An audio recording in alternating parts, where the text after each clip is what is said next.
Hi, Zeus here. Today I won my level 21 diamond boss battle and got onto U.S. leaderboard up to number 284 and had quite the win streak going on. Actually won 12 of my last 13 and haven't been beaten yet.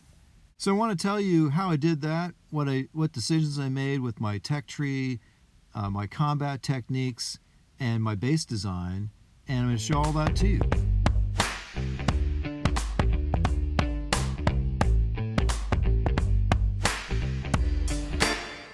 So I just won my diamond level 21 boss battle.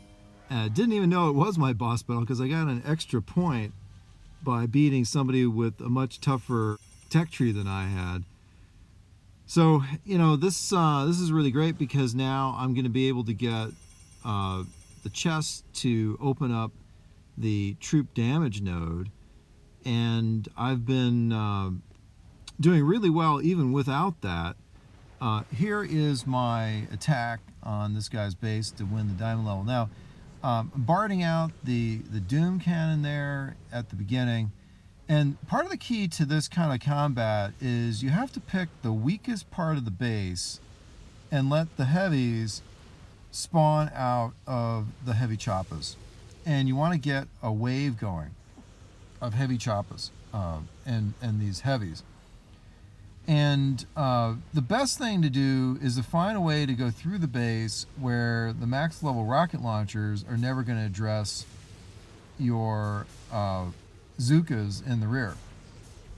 And the things that you got to be really careful for are the max level rocket launchers and the shock launchers, because if they get hold of your troops, in the case of the Zookas, they're going to die.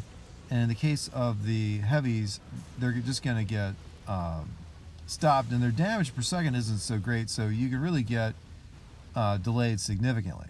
Now, of course, the doom cannons can really wreak havoc on your troops, but by barding one of them at the beginning, and usually most bases have two, it's really helping out. Now, here's what happens at the end of almost all attacks. If you haven't got a lot of Zookas, your attack speed slows down a tremendous amount. And the key at this point is to concentrate your troops so that they can take out the defenses quicker. And of course, whatever you can do to keep your Zookas alive, or more of your Zookas alive, or respawn them off of Second Wind with Dr. Yvonne, it's going to help you win.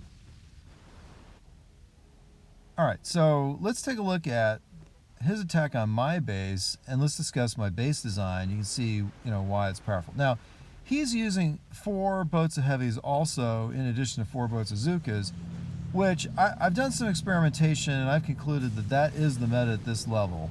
I've tried 6 boats, 5, 4, 3, and 2 of heavies with Zookas in the opposite amount, and this is just the meta, 4 and 4. Now, he's taken out my Flotsam cannon, which is like a big monk. And, that's a decision. Now, by doing that, he's going to go up against both of my Doom cannons, because he's not going to have enough gunboat energy to take out Doom cannon and a Flotsam cannon. And, his troops are just getting pounded by the Doom cannon, and he's kind of lost his wave of heavies. And then what happens now is the Zookas, without any heavies to shield them, are going to get pounded by the rocket launchers. Now, a couple things about my base. One, the Flotsam cannon is superior to the shock blaster, especially because usually you're going up against heavies before it's taken down, and they're just not going to. It's not just not going to kill heavies. It'll slow heavies down, but their damage per second isn't really what's carrying your attack across the base. The other thing about my base is that it tends to splinter the attackers in multiple directions, and without a flare at a timely moment in time, the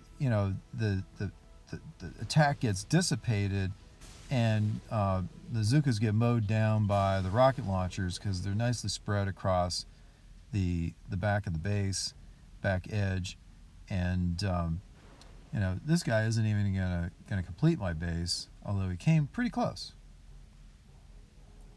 Okay, let's talk about my TechTree decisions and how I got here. Now, with these tokens, I could open critters, I could open the rocket choppas, I could open Scorcher and troop damage, I could upgrade the bomb, but I can't do all of those things, right? So I have to make some decisions. I could open the critters, right? Crying ears helps on concentrated bases. Smoke, can be helpful, but I never opened, warriors and medics.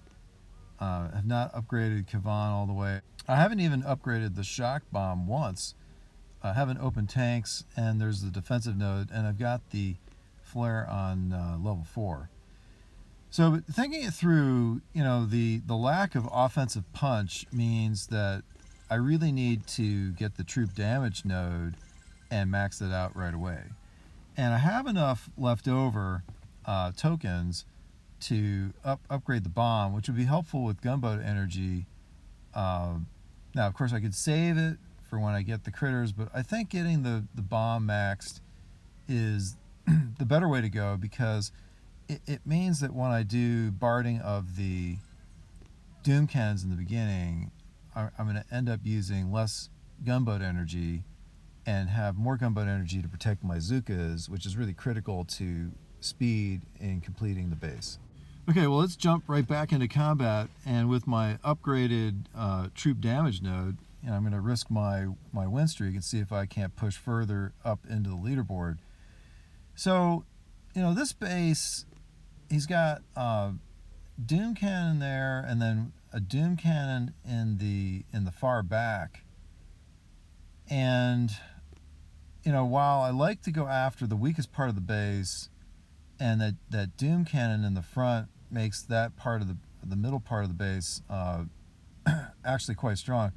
If I BART that doom cannon in the back out, and then I shock the doom cannon that's in the middle, I should be able to take it down relatively fast. There's not a lot of defensive weapons between the landing zone and that doom cannon, so I shouldn't take too much punishment from the doom cannon. And the heavy choppers are just out of the range of that doom cannon, so they're not at risk. It's just I'm going to lose some spawn heavies for a bit until I throw down that shock.